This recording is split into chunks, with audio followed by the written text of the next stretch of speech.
從賽場上嘅拼搏到點燃孩子嘅潛能，我係一名空手道運動員，亦係一名小學體育教師。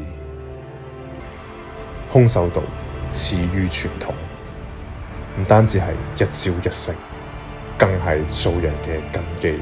每一次嘅呼吸，每一次嘅落地，都提醒住我哋嘅初心：尊重對手，尊重道場，亦尊重今日比昨日更堅定嘅自己。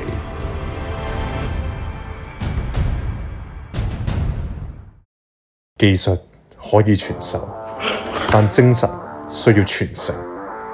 今日嘅我唔再係孤身一人，我將所學嘅一切交俾下一代。力量唔會因一個人而消散，只會因分享而延續。心無雜念，全神貫注，專注讓我哋明白，每一次嘅出拳都係與自己對話。